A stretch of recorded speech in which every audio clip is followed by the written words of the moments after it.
Mouse azul clicando na tela.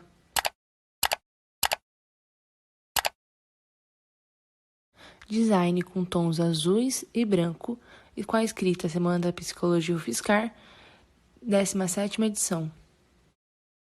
Design de borda azul com o fundo branco e as escritas narradas no meio. Em primeiro lugar, a emissão de certificado será dividida entre as palestras e os minicursos. Para a certificação das palestras, é necessário presença em, pelo menos, 2 dos 3 dias de palestras. Para confirmar a sua participação, é necessário preencher o formulário de presença por dia, que será disponibilizado na descrição do vídeo. Este formulário ficará aberto a partir do momento de perguntas da primeira palestra, até 1 hora depois do término da última palestra programada do dia. Já para a certificação do minicurso, basta estar presente e preencher o formulário daquele escolhido por você. O envio do certificado será enviado dentro do prazo de 1 mês, a contar da data desta palestra, para os participantes que se inscreveram no evento e preencheram os formulários de presença. Caso você não possa acompanhar alguma palestra, não se preocupe. Quase todas as atividades ficarão disponíveis para acesso após o evento, aqui no nosso canal do YouTube. Fundo preto com as escritas narradas em branco. 2020 veio como uma surpresa a todos nós. Em nenhum momento do fim de 2019 poderíamos imaginar o que nos aguardava e de que maneira muitas coisas teriam que mudar. A Semana da Psicologia UFSCar está hoje em sua 17ª edição, realizada dentro de um curso de psicologia com 25 anos de história, localizada em uma universidade federal, a primeira do estado de São Paulo. Tradição não nos falta, mas de muitas maneiras, esse ano exigiu o diferente, o não usual, o que não estávamos acostumados e assim precisamos nos adaptar. É a partir desse olhar que escolhemos o tema da nossa semana de 2020, adaptar-se, a potência da psicologia frente a novas demandas, porque acreditamos que nós, futuros ou atuais psis, pesquisadores, professores, estudantes, cidadãos, quem quer que seja, todos nós podemos contribuir para a construção de uma psicologia que se move junto, que se está atenta e que não recua frente a novos desafios. Esperamos que esse evento seja mais um passo em direção à psicologia que buscamos e que nos auxilie nessa árdua tarefa de nos adaptar. Sejam bem-vindos à 17ª Semana de Psicologia da UFSCar.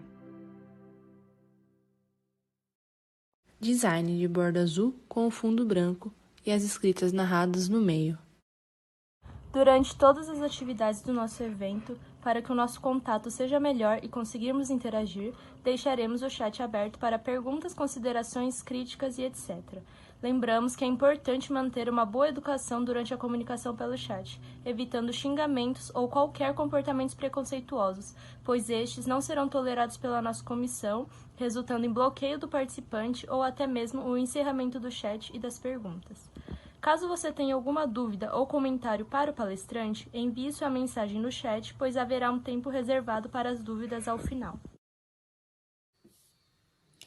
Gostaríamos de agradecer a nossos parceiros Habeas Imóveis, que atua há mais de 10 anos no mercado imobiliário de São Carlos, a SIC Bioidiomas, o principal centro de aplicação de exames de proficiência de inglês em São Carlos, além de ter cursos de diversas línguas, a Nova Praxis Editorial, que conta com várias coleções e gêneros literários, pautados em temas ligados a desenvolvimento, cultura, sustentabilidade, justiça social e equidade. Para mais informações, temos todos os contatos no box de descrição da live e nas redes sociais da SEMPSE. Para todos que forem postar sobre o nosso evento, pedimos que compartilhe e marque nosso Insta, SEMPSE UFSCar, e utilize a hashtag SEMPSE2020. Vamos adorar acompanhar suas interações. Ao final da palestra, realizaremos alguns sorteios. Os formulários ficarão disponíveis no box de descrição durante toda a fala do palestrante. Para participar, basta preencher com suas informações e entraremos em contato com os ganhadores. Por fim, quaisquer dúvidas, solicitaremos que leiam nossa FAQ na descrição do vídeo ou nos contate pelo chat e outras redes sociais. Desejamos a todos e todas um ótimo evento.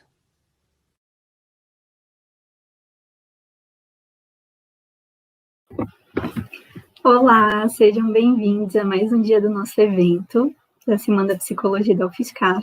Meu nome é Maria Clara, eu sou uma mulher branca de cabelos loiros abaixo do ombro.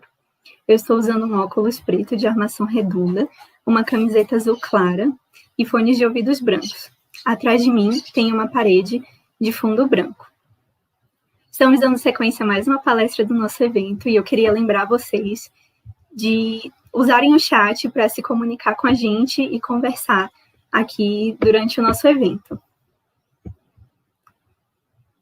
Só um momentinho. Pronto. Ok. Antes da gente iniciar, eu queria lembrar sobre os formulários que a gente tem aqui no box de inscrição. Então, o primeiro deles é o de presença, que vai gerar o certificado. Ele será aberto assim que o palestrante encerrar a sua fala aqui, e ele ficará aberto até 1 hora depois da última palestra do dia. Então, vocês só precisam se registrar uma vez, porque o nosso formulário ele é por dia, não por palestra, tudo bem? Sobre o sorteio, o formulário de sorteio ficará aberto durante a palestra inteira, e cada cada palestra tem o seu formulário específico. Na palestra de hoje, a gente vai sortear o livro Neurose e Não Neurose, da Livraria do Psicanalista, e o livro Violência Intrafamiliar com Crianças, Riscos, Proteções e Recomendações a Profissionais, da Nova Praxis Editorial. Nas redes sociais da semana, vocês conseguem mais informações sobre esses parceiros e todos os outros também. Por fim, eu queria lembrar do nosso formulário de dúvidas, que ele pode ser usado em 3 situações. A primeira é que caso a gente tenha que desativar o chat do YouTube, devido a comentários preconceituosos e desrespeitosos, a gente vai transferir todas as perguntas para lá e também vai avisar isso aqui, beleza? A segunda situação é que pessoas cegas ou com baixa visão, caso achem mais fácil fazer as perguntas por meio desse formulário, podem utilizá-lo também. E a terceira é que caso você tenha alguma dúvida que não seja contemplada pelo tempo de fala ou pelo tempo de perguntas aqui da nossa palestra, você pode mandar lá, a gente encaminha para o palestrante e ele tenta responder posteriormente, tá bom? Além disso, em nome da comissão organizadora, eu queria informar que, infelizmente, a gente não vai contar com as traduções simultâneas de Libras nesses nossos dias de eventos, devido a um imprevisto com a nossa equipe de intérpretes. A gente está trabalhando para conseguir resolver isso da forma menos prejudicial possível e pedimos desculpas por esse imprevisto.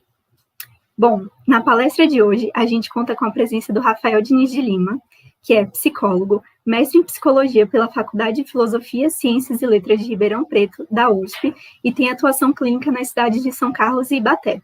Ele também é docente do Centro Universitário Central Paulista, Unicep, e hoje ele falará sobre o Fear of Missing Out, com a palestra intitulada Quando o Medo de Perder Toma Conta, o FOMO e suas implicações na vida contemporânea. Bom dia, Rafael, seja bem-vindo. Bom dia, Maria, tudo bem? Pode ficar à vontade, tudo certo. Pode ficar à vontade para começar a sua fala. Obrigado. Primeiro eu vou fazer minha autodescrição, né? Meu nome é Rafael Diniz de Lima, sou psicólogo e vou falar sobre FOMO, Fear Missing Out. Tenho os cabelos pretos, pequeno, né? Uso barba, minha camisa é xadrez, estou sentado em uma cadeira vermelha que não aparece no vídeo, mas estou sentado nela. No meu fundo tem uma parede branca, e aparece uma parte do meu guarda-roupa e um pequeno caminhão de brinquedo em cima, uma pequena lembrança da infância. Primeiro eu gostaria de agradecer, né, pelo convite. Para mim realmente é um grande prazer estar aqui na Semana da UFSCar, né, fazendo parte e discutindo temas que para mim tocam muito fundo, né? São temas que, infelizmente, pelo menos em cenário nacional ainda temos poucos estudos ou poucas pessoas que se debruçam sobre essas temáticas dessa interlocução entre redes e comportamento, e eu tenho um grande interesse por esse tema, né? Tanto que no meu mestrado eu fiz uma interlocução entre redes e infidelidade amorosa, né? Mas obviamente não é isso que eu vou tratar hoje. Hoje vamos falar sobre um sintoma que talvez bem contemporâneo, né? Essa sensação de estar perdendo. O que é essa sensação de estar perdendo? Eu estou aqui com vocês, estou palestrando, estou conversando com vocês, mas eu estou pensando no que eu poderia estar fazendo em algum outro lugar desse nosso mundão, digamos assim, né? Então essa é a sensação Fear Missing Out, né? Medo de estar em algum lugar, estar perdendo tantas outras coisas em outros, estar perdendo tantas outras oportunidades que poderiam ser feitas, né? Mas antes de começar a falar propriamente do Fear Missing Out, é interessante a gente fazer um debate um pouco sobre o nosso momento contemporâneo, né? A minha fala, eu vou tentar seguir mais ou menos uma sequência lógica, primeiramente fazendo essa contextualização, Depois a gente vamos discutir algumas características relacionadas ao FOMO e, por fim, algumas possíveis intervenções que nós, como psicólogos, podemos fazer para que a gente consiga reduzir ao máximo essa sensação. Quando a gente pensa em pós-modernidade, a gente fala em relações líquidas, né? Líquidas porque elas tomam as mais variadas formas, líquidas porque elas começam com uma certa facilidade e também elas se deformam com uma certa facilidade, né? E o Bauman sempre faz uma interlocução dos efeitos que, por exemplo, as redes sociais trazem para o nosso comportamento. Por um lado, lembrando que eu não quero aqui demonizar as redes sociais, né? Talvez aqui a gente hoje cite alguns aspectos que acabam sendo mais levados para o lado negativo, mas as redes sociais, sim, têm um grande ganho em nossas vidas e oferecem uma oportunidade de contato com o mundo, uma oportunidade de abertura com o mundo que nunca a gente teve antes, né? E ele vai falar que, por exemplo, eu vou sempre usar as relações amorosas, que eu acho que fica mais simples para a gente pensar em exemplos. Nesse contexto pós-moderno, é muito fácil localizar uma outra pessoa. E essa facilidade de localização de uma outra pessoa leva ao que ele chama de uma certa liquidez nessas relações. Por quê? Com a mesma facilidade que eu encontro alguém, com a mesma facilidade que eu vou lá e busco, encontro uma pessoa nova, um possível amigo, um possível parceiro sexual, a tendência é que, no menor sinal de que essa pessoa não faça tanto sentido assim para mim, eu vou lá e troco, eu vou lá e substituo. Por quê? Porque eu tenho múltiplas opções, né? Se antigamente, para ter contato com alguém, eu precisava necessariamente estar exposto no mundo, e por exposto no mundo entenda, sair, conversar, ir para a pracinha, encontrar as outras pessoas pessoalmente. Hoje as redes facilitaram esse processo. Mas se por um lado ele facilitou, ele leva um pouco essa noção de que, olha, essa sensação de também estar perdendo dentro das relações, né? Vamos usar o relacionamento como um exemplo. Muitas vezes o indivíduo está dentro de uma relação amorosa que ele estima, talvez ele até gosta daquela pessoa, né? Mas ele tem uma rede social, e rede social, gente, o que a rede social faz com a gente? Faz com que a gente se compare com os outros o tempo todo. Lógico, a gente com o tempo vai ganhando uma certa maturidade, a gente vai entendendo que muito que está ali não faz tanto sentido assim, né? Mas a nossa tendência inicial é de olhar para essas redes, vamos pensar que eu estou num relacionamento, que a coisa não está funcionando muito bem, aí eu entro no Instagram, aí eu vejo um outro casal postando declaração de amor, um outro casal fazendo um jantar romântico, e aí, né? Isso faz com que a gente se compare. Isso faz que a gente fique o tempo todo repensando as nossas relações. E quando eu falo relações, não é somente relações amorosas, mas todas as relações interpessoais, relações com os amigos. Então, hoje existe esse espaço para comparação. E outra coisa que ele fala muito, né, é essa necessidade de ser feliz o tempo todo. Atualmente, a gente tem uma tendência muito pequena a suportar a frustração.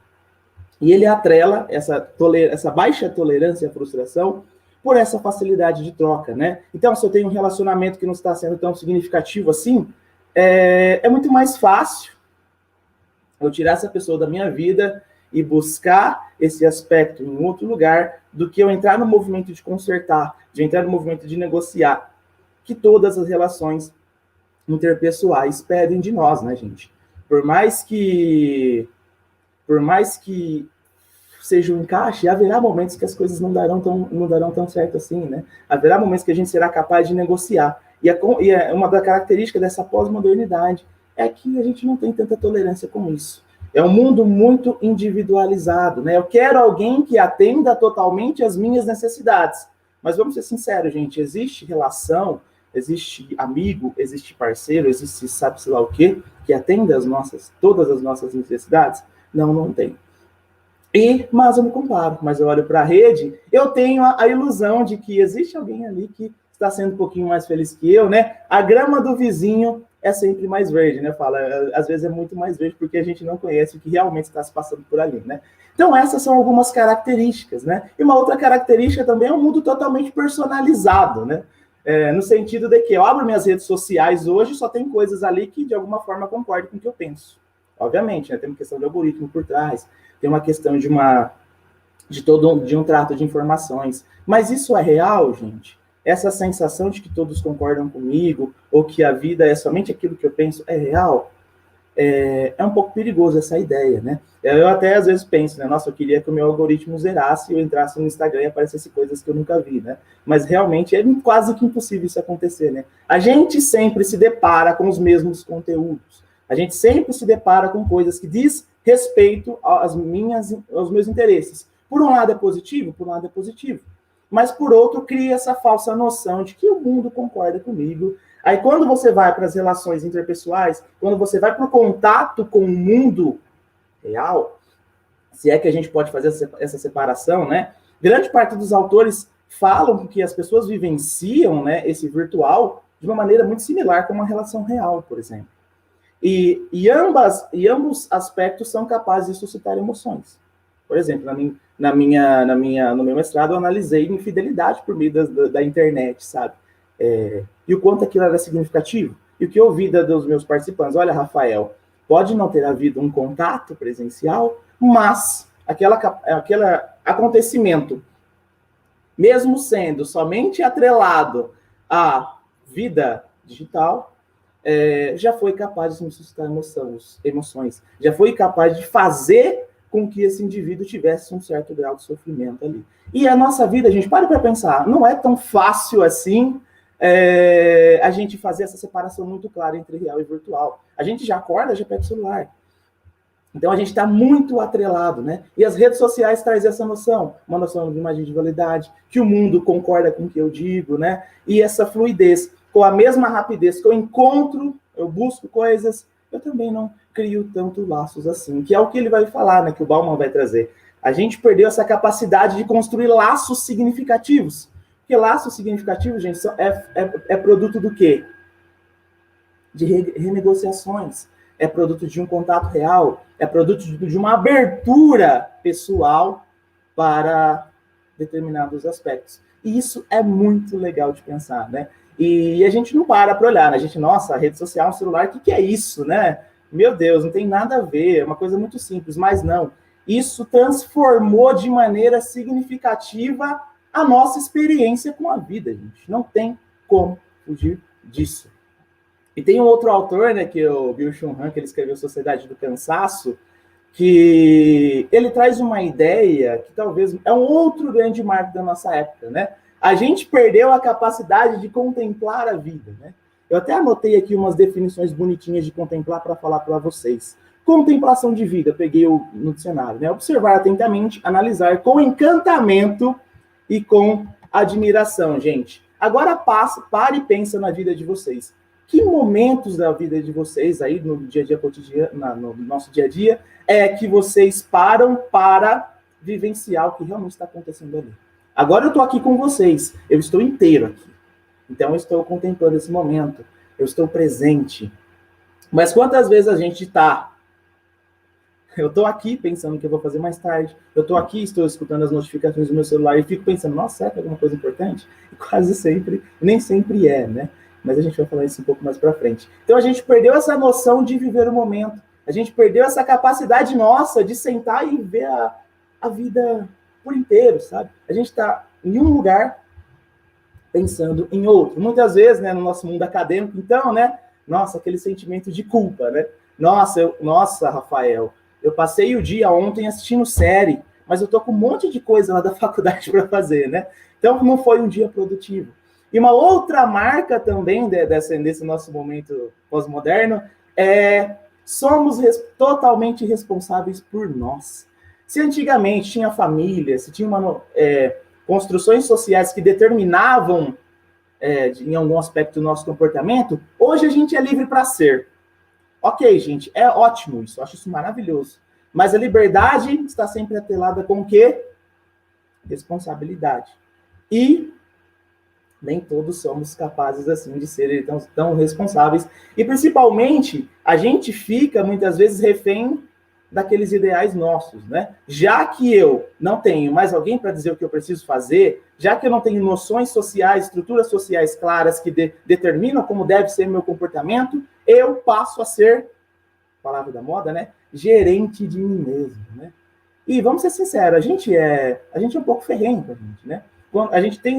A gente pode cair nesse erro de entrar no movimento ideal, né, quando a gente está norteando o nosso comportamento, isso quase sempre gera um sofrimento, porque o ideal, por exemplo, quase sempre é somente um ideal, é algo inatingível. Mas não, se você fracassar, Rafael, nossa, você escolheu psicologia, se você fracassar em psicologia e não conseguir viver dela, a culpa é toda sua, cara.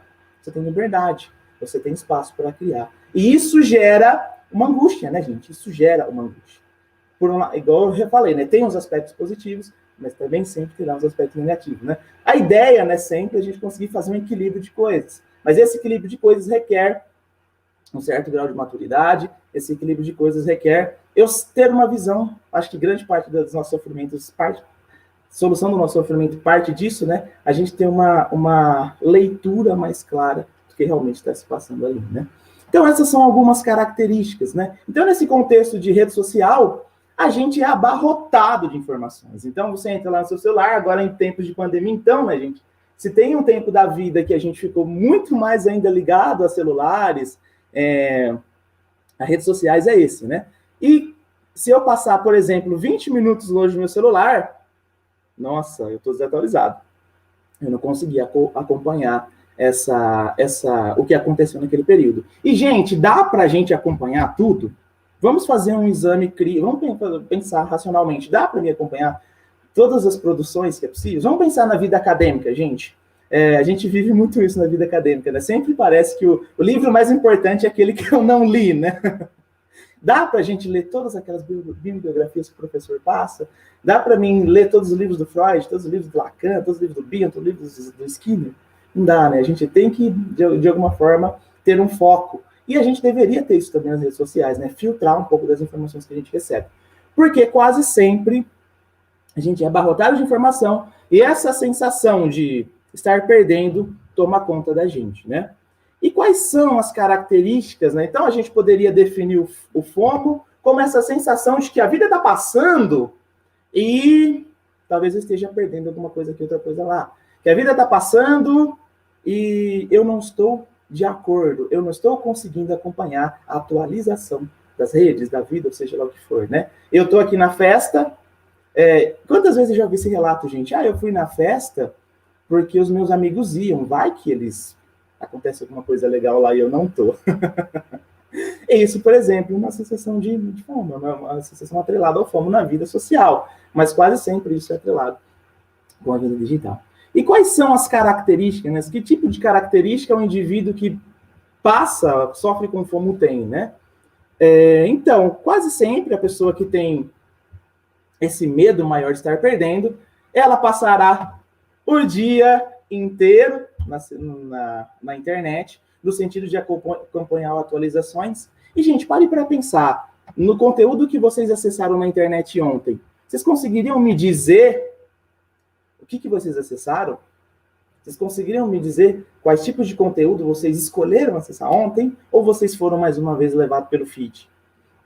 Então, a pessoa com medo de perder vai ter uma tendência maior a passar mais tempo na internet, vai passar lá rolando o feed no Instagram e nem sabe o que está vendo, você está lá dando like, você está com essa sensação de, olha, pelo menos eu estou inteirado do que está acontecendo aqui, né? Então, sendo mais propensa a usar a rede social, provavelmente pode aparecer um aspecto de dependência. Existem estudos que relacionam, né? Já existem clínicas especializadas em tratamento, por exemplo, de dependentes pela internet, de pessoas que não conseguem largar o celular, não conseguem se desvincular, né? Não conseguem contemplar o mundo e ficam presos ali naquele mundo digital, né? Então, essa é uma das características. Uma outra característica também, essas pessoas quase sempre têm um humor mais deprimido e são tomadas por ansiedade.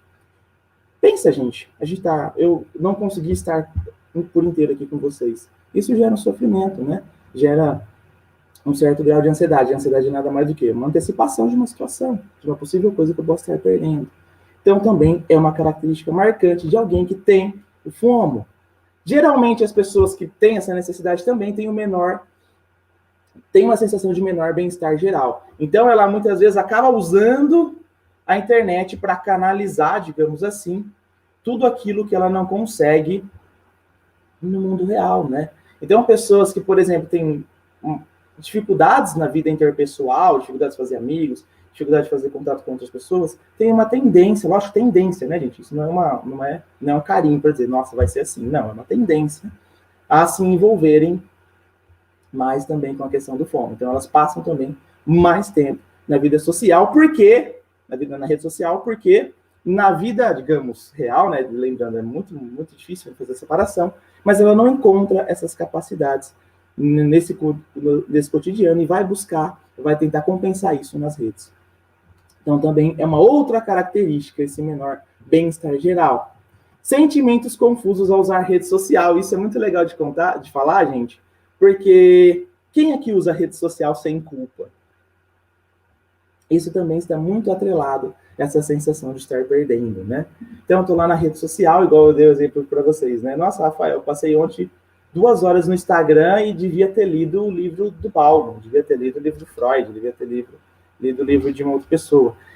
Então, a gente quase sempre, essa sensação de estar perdendo, faz com que a gente entre no movimento de acompanhar todas as atualizações, e acompanhando todas as atualizações, a gente se culpa também por estar acompanhando todas as atualizações, porque eu poderia estar fazendo uma coisa mais produtiva.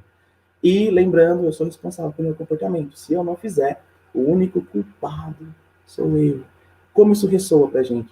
Isso gera um certo grau de sofrimento também. Então, uma outra característica atrelada, né? Esse sentimento ambivalente. Da mesma forma que eu quero estar lá interagindo no Instagram, eu sinto uma sensação ruim, porque, nossa, será que minha vida é só isso? Será que a minha vida é só ficar aqui nessa rede social, passando feed? Isso também pode, como consequência, né, levar a alguma questão psicopatológica, né? Esse medo de perder também está atrelado a algumas psicopatologias, né? Não como causa central, digamos assim, mas pode levar o indivíduo assim, a desenvolver quadros de ansiedade, de desenvolver quadros depressivos, por essa necessidade mesmo de estar o tempo todo ali, exposto. E, lógico, essa pouca conexão social, né? Pouca conexão social, que quanto mais a gente vive nesse mundo digital, obviamente, maior a nossa tendência de experimentar menos o mundo, maior a nossa tendência de ficar preso naquela nossa zona de conforto, né? E só a gente sabe o quão é difícil sair da nossa zona de conforto. Então, essas pessoas acabam encontrando refúgio nas redes sociais e acabam por não experimentar a vida no seu sentido mais amplo, né?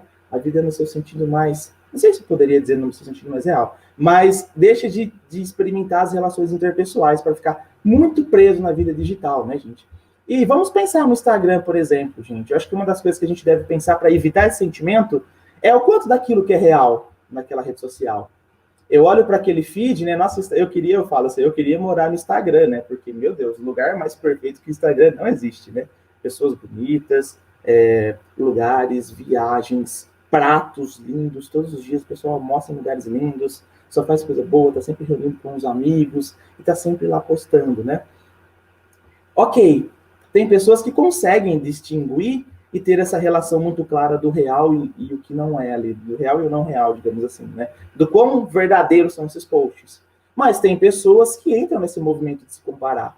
Tem pessoas que entram nesse movimento de querer atender esses critérios impostos por essa perfeição da rede. E isso vai gerar o quê nessa pessoa, gente? Será que ela vai conseguir? E uma outra coisa que eu acho muito significativa a gente pensar também quando se relaciona à rede é a questão da representação, né?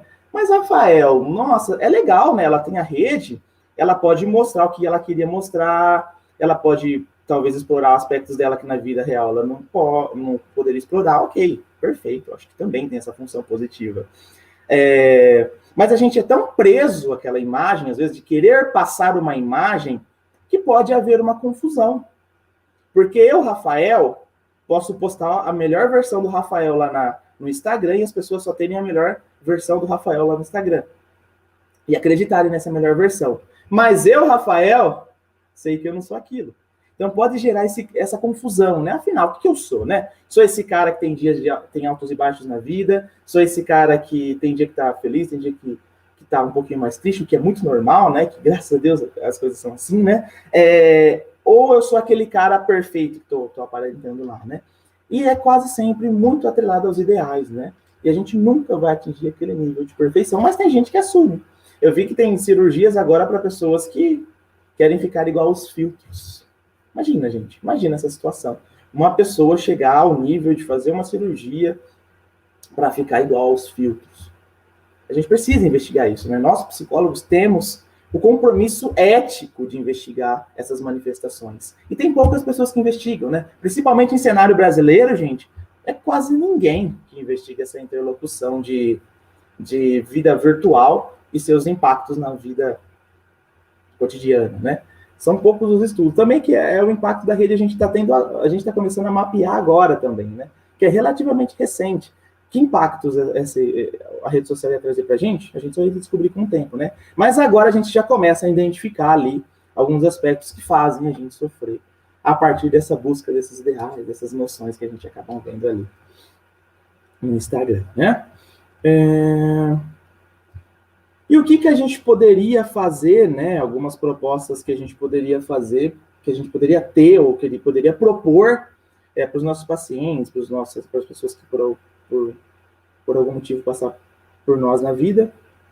Eu acho que a primeira coisa que a gente já falou, né? Talvez fazer com que essa pessoa faça um exame crítico dessa situação, ver o quão real aquilo é, e o que é e o que não é ali também, né? Filtrar notificações, né? A gente não precisa ficar recebendo notificações de 58 mil grupos, né? Grupo de família, grupos de amigos, grupo de faculdade, enfim. Eu acho que escolher o que é importante para a gente e se dedicar somente ao que é importante para a gente, meio que montar a nossa rede social totalmente amparada aos nossos objetivos, né? No sentido de, olha, eu sou Rafael, eu gosto de algumas coisas, tenho alguns interesses, gosto de algumas pessoas que eu gosto de seguir, que são pessoas que quase sempre estão participando do meu dia a dia. Então é muito mais interessante, né? Seria muito mais interessante, talvez, a gente filtrar, escolher quem a gente segue, escolher quem serão as pessoas que eu receberei notificação, que isso é muito importante, né, gente? Senão, se a gente deixa tudo muito aberto, a gente fica o dia inteiro atrás de notificação, né? A gente recebe notificação no Instagram, no Facebook, agora eles mandam no e-mail também, né? Então, se você desliga, né, digamos assim, todas as suas redes sociais, está com o e-mail aberto, você recebe lá a notificação do e-mail também, né? Que isso é o quê? Uma forma de prender, né? Eles precisam que a gente produza informações. Eles precisam que a gente entre no Instagram e poste o que a gente gosta. Porque qual é o mercado deles, né? São os usuários. Oferecer o produto certo para os usuários certos. Eles têm os objetivos deles. E a gente tem que estar muito atento também para os nossos objetivos. O que eu quero na rede? Já pararam para pensar nisso? Que tal, a partir de hoje, a partir desse critério, começar a fazer um movimento de escolher mesmo? Olha, essa pessoa eu vou seguir porque eu gosto, acho legal o conteúdo que ela posta, acho interessante para mim. Olha, essa pessoa eu não vou seguir porque eu nem sei porque eu estou seguindo. Mas olha na lista de amigos de vocês, gente. Quantas pessoas a gente realmente conhece daquela lista de amigos que 1.000 amigos, 1.500 amigos, 2.000 amigos? Enfim, fazer um exame crítico mesmo do uso de o que eu devo, o que eu não devo seguir, né? A gente poderia também, né, ter uma rotina de acesso às redes, que isso também é muito bom. Então, vamos, dentro da sua rotina de trabalho, coloca lá 1 hora do seu dia para acessar as redes, um horário específico que não prejudique tanto a sua rotina.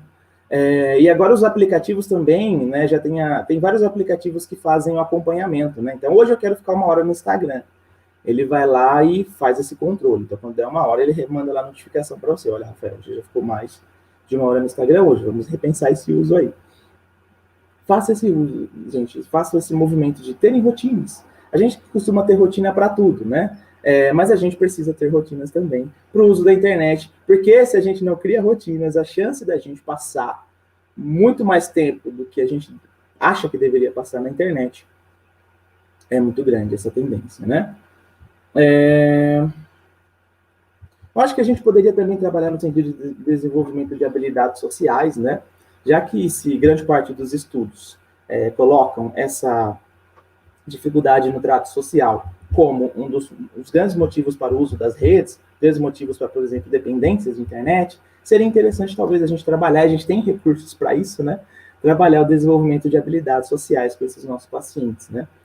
Teoricamente, desenvolvendo esses aspectos, eles serão capazes de usar menos a rede, terão mais prazer, né, em experimentar a vida e terão mais prazer também no trato interpessoal, né, gente? Então, esse é outra saída também para dar uma outra saída, né, para essa sensação de estar perdendo, né? E uma outra coisa, né, eu acho que a gente precisa reconhecer os nossos limites também, gente. No sentido, ok, eu entendo que a gente tem o desejo de participar de todas as lives, de ler todos os livros, de ser pessoas um pouquinho um melhor profissional a cada dia, né? Mas a gente também tem que reconhecer os nossos limites, né? Olha, Rafael, o que eu dou conta de fazer essa semana? Vamos focar nisso que você dá conta. Não vamos colocar também os objetivos que sejam muito descontextualizados. E uma pessoa que não gosta de ler, você propõe para ela ler 3 livros em uma semana. Não, começa aos poucos. Começa engatinhando, né? Para depois andar.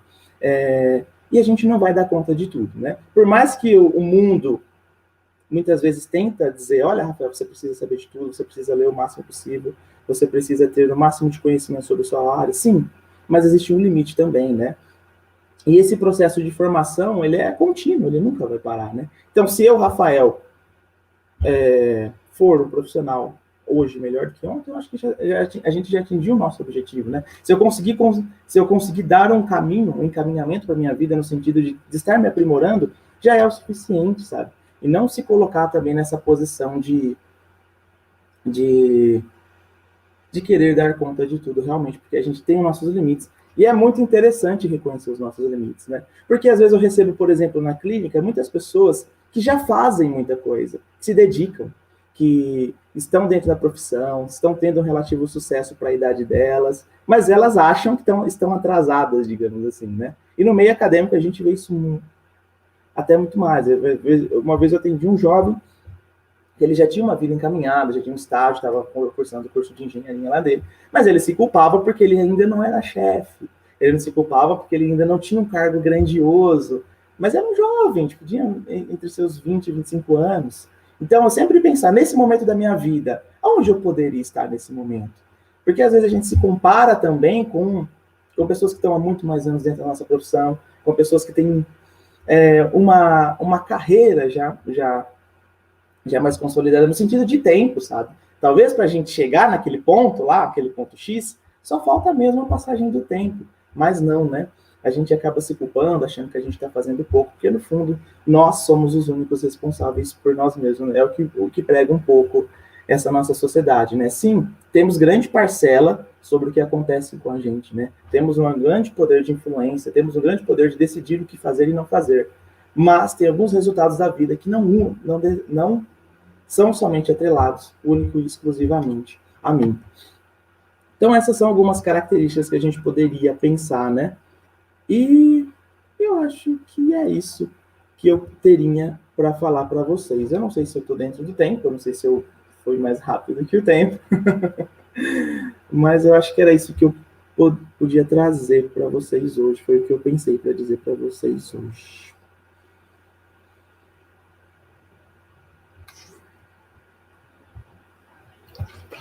Muito obrigada, Rafael. Achei a sua fala incrível. Eu acho que ela contempla muitos pontos que a gente passa como pessoas que vivem, mas também como estudantes profissionais que recebem pessoas em consultórios ou em outras atuações. Enfim, está muito presente esse discurso atualmente. Eu acho que ele vem crescendo cada vez mais, o empreendedor de si, se você consegue, você vai atrás. O que são os coaches, né? Que, enfim, tem essa grande discussão dentro da nossa atuação profissional. O pessoal gostou muito, muito, muito da sua fala aqui no chat também. Vários feedbacks positivos e várias perguntas também. Então, você conseguiu terminar um pouquinho antes, assim, do tempo. Então, a gente tem mais as perguntas e eu acho que a gente já pode começar, então. Sim. Bom, a primeira pergunta são de 2 pessoas que eu acho que a temática foi similar, que é da Maria e da Jéssica. Com o Covid, dependemos das redes para manter o contato com as pessoas, para trabalho, lazer ou outras finalidades. Com isso, você acha que essas mudanças nas relações virtuais... Faltou o restinho da pergunta. E, tiveram essas mudanças nas relações por conta do virtual, e aí elas gostariam de saber como a gente consegue minimizar os efeitos do FOMO, que o FOMO pode trazer nesse contexto, já que agora a gente teve que adaptar a maioria das interações para o virtual. Eu acho que talvez, lógico, é um período de calamidade de saúde pública, né?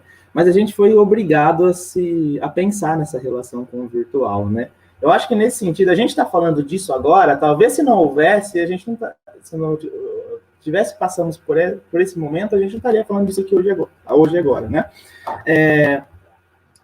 Uma das coisas que eu percebi, que talvez seja muito pessoal mesmo, minha resposta, é que o contato virtual, ele, de alguma forma, ele é positivo, de alguma forma, ele estreita, né, relações. Eu posso estar falando, nunca vi a Maria pessoalmente, mas estou falando com ela aqui agora, né? Mas ele não dá conta. Não sei se é um sentimento que vocês têm também. Ele ajuda, ele faz com que a gente tenha contato com as pessoas, mas ele não dá conta realmente desse suporte emocional que a gente precisa de estar perto. Eu acho que é discrepante a diferença, sabe? As relações virtuais, as chamadas virtuais, é comprovado que elas são mais cansativas, né? Justamente por tantas outras coisas. Deus está olhando para uma tela, Deus está olhando para mim mesmo, né? Que coisa estranha, né? Mas eu acho que se a gente tiver algum aspecto que a gente pode tirar de positivo desse período, foi realmente repensar essa relação. Eu acho que hoje as pessoas têm um pouco mais de consciência do quanto que a internet talvez interferir na vida dela, né? E hoje a gente talvez tenha um pouquinho mais de olhar crítico sobre isso, né? De parar de seguir determinadas pessoas que não me contribuem nada, de parar de seguir... De ter uma visão, olhar... Eu acho que tudo se resume mesmo a uma capacidade nossa de... Fomos obrigados a repensar o uso das redes. E, nossa, se a gente for pensar no período de pandemia, né? Eu lembro quando começou a sair as notícias, né? Era uma notícia em cima da outra, né? Se a gente realmente passar 5 minutos sem entrar no celular, como no início do período da Covid, né? A gente ficaria um pouco desatualizado. Nesse sentido, eu acho que a FOMO pode até ter sido um pouco mais... esse sentimento, nesse período, foi, acho que até maior, essa sensação de estar perdendo, né? Porque a rede social, nesse momento, ganhou um holofote para a nossa vida que talvez ela nunca tinha tido antes, né? Talvez até tivesse tido, mas eu não acho que... Antes eu conseguia sair, eu conseguia experimentar o mundo, mas nesse período, eu acho que ela contribuiu no sentido de aumentar esse sentimento. Foi um pouco que eu senti, assim. Mas, basicamente, para reduzir isso, gente, é um pouco do que eu falei, né? Eu acho que é expor realmente o que é importante para mim. Então, é simples dizendo, né? Mas não é tão fácil para aplicar no dia a dia. Da gente escolher o que realmente é importante, que eu realmente quero seguir, que tipo de informação eu realmente quero receber, né? Mas eu acho que seria um pouco disso. Eu não sei se eu respondi a pergunta, mas foi o que eu pensei a partir do que ela falou. Sim. Acho que com a Covid fica muito mais difícil trazer a capacidade de contemplação que você fala. Principalmente no início, em que, enfim, algumas cidades tiveram um lockdown bastante restrito, assim, as pessoas tinham muitas restrições, então, enfim, como você consegue contemplar alguma coisa estando... na maioria, assim, muitas pessoas não tiveram essa realidade também, né? Mas parece que tiveram, enfim, também uma questão de recorte, né? Vai ser legal. Acho que a gente pode falar. Vai ser legal também observar como vai ser essa volta, né? Será que quando voltar a gente vai realmente ter essa capacidade de contemplação ou a gente vai continuar mantendo os mesmos padrões que a gente tinha antes, né? É um período que a gente vai usar para repensar, né? E dar talvez um valor diferenciado para essas experiências, né? Mas vamos ver, né? Estou esperando para... Não dá para chutar, né? Vamos esperar para ver como que vai ser esses efeitos. Sim. Acho que a gente pode ir para a próxima, então. Bom, a Yara mandou, com a inserção cada vez maior das crianças nas redes sociais e do uso constante de celulares, tablets, computadores, existe algum benefício nisso, como alternativa da criança de se entreter na segurança de casa, ou o uso não é recomendado? Pergunta um pouquinho capciosa, né? Eu acho, gente, as crianças elas devem experimentar, estava até conversando um pouco isso com o pessoal de uma turma ontem, a gente precisa usar esses momentos iniciais que a criança é exposta à vida para ela experimentar todos os tipos de experiências possíveis, sabe? Eu acho que não tem nenhum mal, acho que tem tablet, tem aspectos educacionais que a gente costuma e pode explorar a partir desses recursos. É mais uma questão de equilíbrio mesmo, sabe? Eu acho que é uma questão de equilíbrio. Eu acho que ela deve sim ser exposta a esses estímulos. Obviamente, ela não vai passar o dia inteiro no tablet, né? Mas que a gente usa esses momentos iniciais da vida dessa criança para ela realmente explorar o mundo, sabe? No sentido bem amplo mesmo. Qual que é a função dos pais, né? Apresentar o mundo para ela. E apresentar o mundo é apresentar a diversidade também, né? Apresentar, olha, queridinho, existe tablet, mas existem seus amiguinhos, existem outras possibilidades, existe o parque, existe tantas outras... Eu acho que é nesse sentido, sabe? A gente pode, sim, fazer uso positivo dessas redes. É que a gente tende a demonizar demais nas redes sociais, o uso de internet, de computadores e afins, mas não é assim, né? Tem muito aspecto positivo aí. Mas eu acho que dá para fazer um bom uso, mas que a gente não se limite somente a ele. Que a gente, pelo menos nesses momentos iniciais da vida, a gente coloca essa criança assim, no máximo de estímulos diferentes, sabe? Que ela realmente consiga ver que a vida é ampla, que existe diversidade, porque depois a tendência nossa é meio que repetir padrões, né? Eu fui criado de determinada forma, eu repito aquele padrão de criação com o meu filho, mas será que isso é interessante? Será que o meu padrão é tão interessante assim para eu apresentar só esse para ele? Então, acho que uma atitude de abertura mesmo, Maria, que eu acho que no sentido de usar esse momento para ela explorar o mundo e que eu seja uma figura ali que dê o suporte, né? Se alguma coisa der errado ali, eu esteja ali para acudir, que eu esteja ali para oferecer esse apego, né, esse conforto, essa sensação de, olha, você pode explorar o mundo, mas quando você precisar, eu tô aqui, tá? Que é isso que vai dar segurança para ela também, né? Mas os tablets podem fazer uso, sim, obviamente, não tomando todo dia da criança, né? E agora com aulas online, né, acho que até os pais foram obrigados a aprender um pouco mais, né, sobre computadores, sobre coisas nesse sentido. Até a gente mesmo, né, chamadas de vídeo, então, eu não sabia muito mexer em chamadas de vídeo. Hoje a gente foi obrigada, todo tipo de chamada de vídeo a gente já fez, né? Google Meet, Skype, Zoom, enfim. Vivendo e se adaptando, né? Acho que durante a sua fala me chamou bastante atenção que vinha muito na minha cabeça que são processos geracionais. Então, o tempo vai passando, a vida vai acontecendo, novos estímulos são introduzidos ao mundo e às vezes isso pode gerar um conflito e é isso, por mais que coisas novas sejam introduzidas, a gente ainda está aqui no real. Então, o real ainda existe, a gente precisa dialogar e entender a inserção desses novos meios para que, enfim, aconteça da forma mais harmoniosa ou menos prejudicial, com um equilíbrio, como você falou, né? A gente pode ir para a próxima. O Vitor perguntou, quando o FOMO começa a ser mais estudado a sério? Como é diagnosticado o FOMO? Porque como é relacionado a algo muito intrínseco à nossa cultura, como sabemos que é realmente FOMO ou outra coisa? Na verdade, o FOMO ainda é uma síndrome, é um padrão ali que o Dan Herman, né, começou a identificar. Mas ele não é uma psicopatologia, né? Não está no DSM-FOMO. E tem alguns autores também que discutem a ideia de que será que o FOMO não é mais uma manifestação, por exemplo, da ansiedade? Então não tem uma noção muito clara ainda, Vitor, sobre essa questão diagnóstica, né? Eles atribuem o FOMO a uma sensação de estar perdendo. E não somente, é lógico, isso se atenua e aumenta talvez com a rede social. Eles fazem muita correlação com a rede social.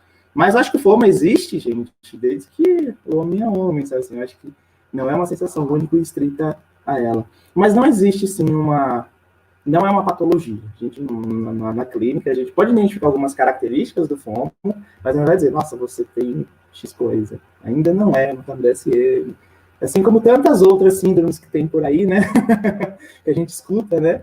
Mas aí a gente vai procurar e vai ver, né? É mais um conjunto de sintomas que foi atenuado e foi aumentado com a questão das redes sociais, mas não é uma psicopatologia diagnosticada a nível de DSM. Pelo menos não por enquanto, né? Até mesmo a questão da dependência da internet, né? Tem uns movimentos assim para ela começar a ser diagnosticada, para aparecer também. Mas leva um tempo, né? Até para eles terem uma noção muito clara de todos os marcadores, né? Eles não têm ainda uma noção muito clara do que leva. É só essa sensação de parece que eu estou perdendo alguma coisa. Eu atribuo muito FOMO com a questão, uma correlação com a ansiedade, né? A ansiedade é essa antecipação, né? Essa coisa de eu estar pensando no que está por vir, no que eu posso estar perdendo, enfim. Mas não é um diagnóstico. Eu não vou lá escrever fulaninho tem FOMO. Ainda.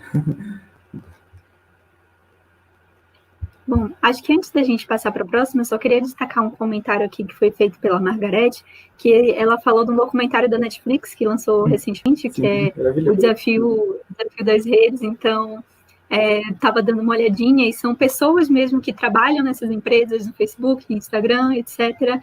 E elas contam um pouco de como é isso, e elas falam que as redes foram surgindo, foram programando e aí começou a se perceber que tinha realmente um impacto na vida das pessoas, na materialidade, se puder dizer assim. Então, acho que é uma indicação muito interessante, muito legal para trazer essa reflexão crítica, né, que você propõe para a gente pensar o nosso... E é impactante, né? Não sei se você já assistiu, nossa, é muito impactante. Eu acho que todo mundo que, que trabalha com psi deveria ver aquela série, que talvez a gente precisa falar sobre isso, né? E a gente não fala. Mas eu acho que, eu acho, gente, todo mundo que vê aquela série vai ser impactado pelo tamanho da influência que as redes têm na nossa vida e a gente não percebe. O que mais me impactou lá, que eu não sei se eu falei durante a minha fala, que quando a gente tá nervoso, a gente não se lembra muito claramente do que a gente disse, né? É a questão de sermos os produtos, né? Principalmente dessas redes, o que o Facebook vende? Ele vende o usuário para o anunciante certo.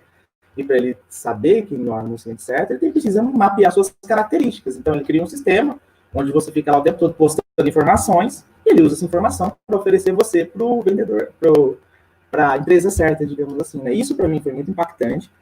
E essa noção de que o mundo concorda comigo, né? Eu acho que isso foi talvez o mais impactante, essa coisa de bolha mesmo, né? Por isso que eu falo muito dessa ênfase nesses primeiros anos de vida, de mostrar à criança a diversidade do mundo, sabe? Então a gente tem essa tendência de só mostrar para ela aquela nossa bolinha de conforto, né? Mas isso para mim foi o mais impactante dessa série. Eu acho que todo mundo que assistir aquela série vai sair dali tendo uma relação diferente, talvez com o Instagram, com o Facebook, ou todas as outras redes, né? Porque a gente fica muito preso nisso, né? A rede é o quê? Um reforço intermitente, né? Se a gente for pensar comportamentalmente. Isso é o que mais mantém padrão de comportamento, né? Deixa a gente realmente preso, esperando o próximo reforcinho, o próximo like, a próxima notícia interessante, enfim, o próximo comentário na minha foto, né? E ai, se alguém não comenta a minha foto, ai, se eu posto uma foto, ninguém curte, né? Isso tem impacto, gente. A gente vai lidar com isso na clínica, por exemplo. Se chegar um paciente pra gente dizer, nossa, Rafael, eu me sinto rejeitado, porque eu tenho Instagram, eu posto muitas fotos no Instagram, faço uma super apresentação e ninguém curte minha foto. Isso parece que não, gente, mas isso interfere na nossa vida. E pensem em vocês, não sei se, lógico, a gente talvez possa ter uma visão mais crítica com relação a isso, mas impacta, gente. Impacta, dá aquela noção, fui aceito ou não fui aceito. E a gente tem essa função gregária básica de socialização que precisamos, né? A gente tem essa necessidade de ser visto pelo outro.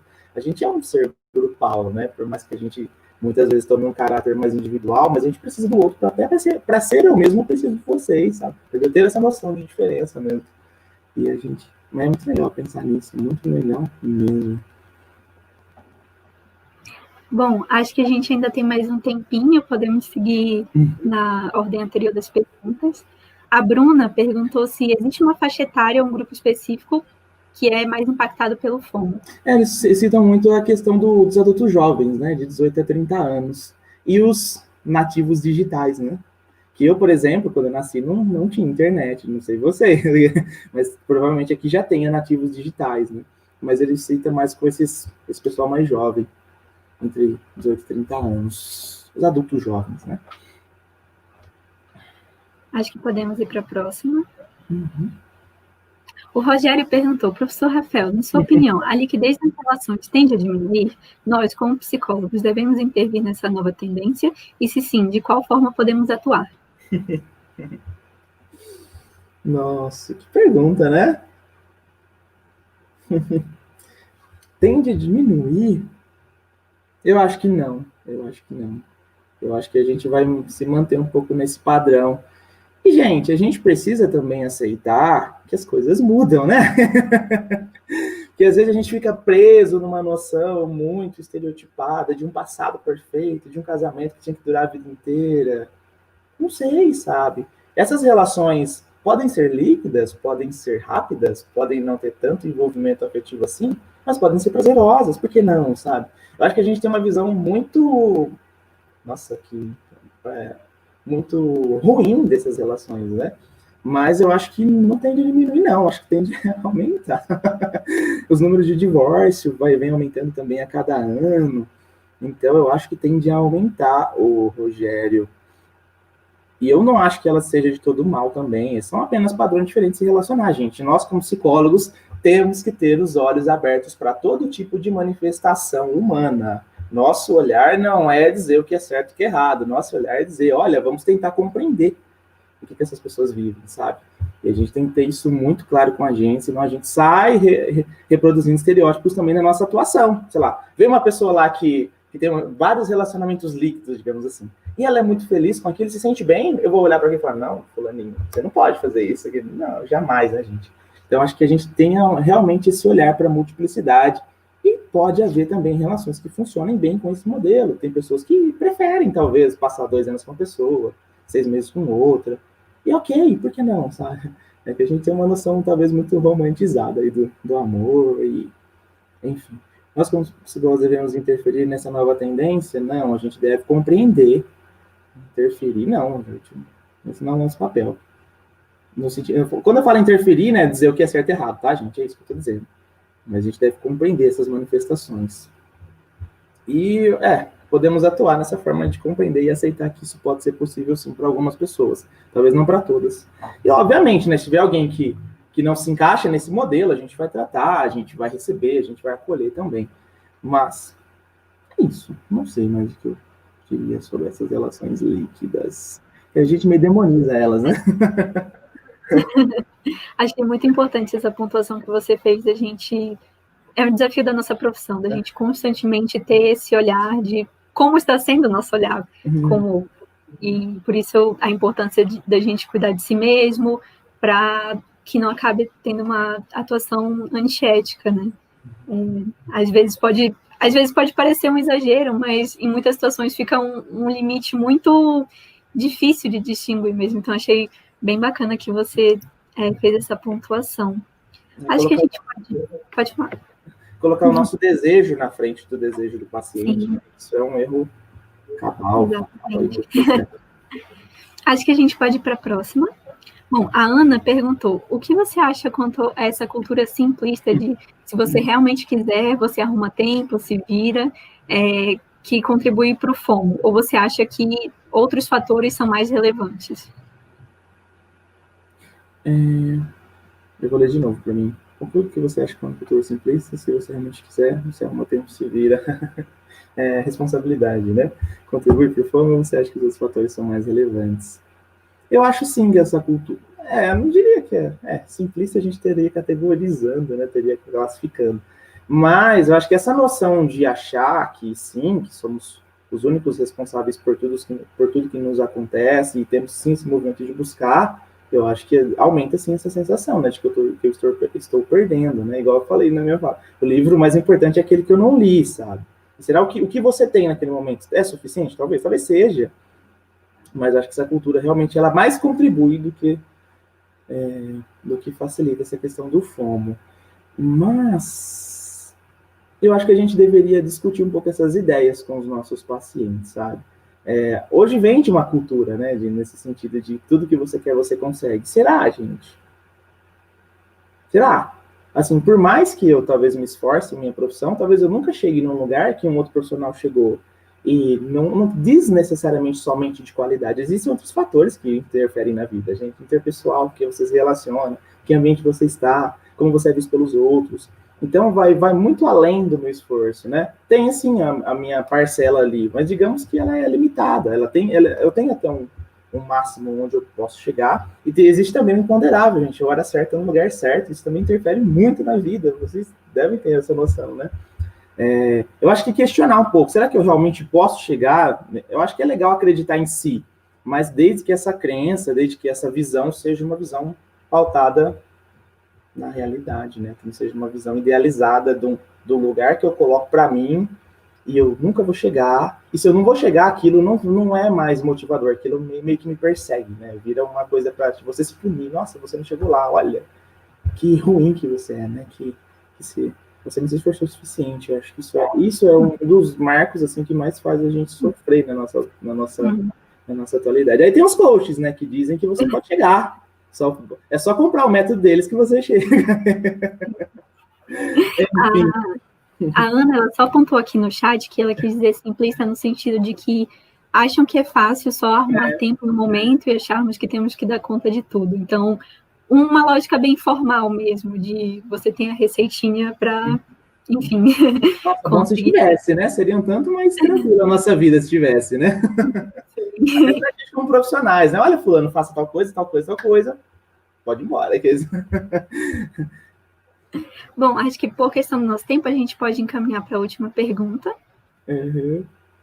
A Margarete perguntou: o excesso de exposição nas mídias é impulsionado por um modelo consumista, que tem uma forte intencionalidade? Como identificar isso do ponto de vista da psicologia?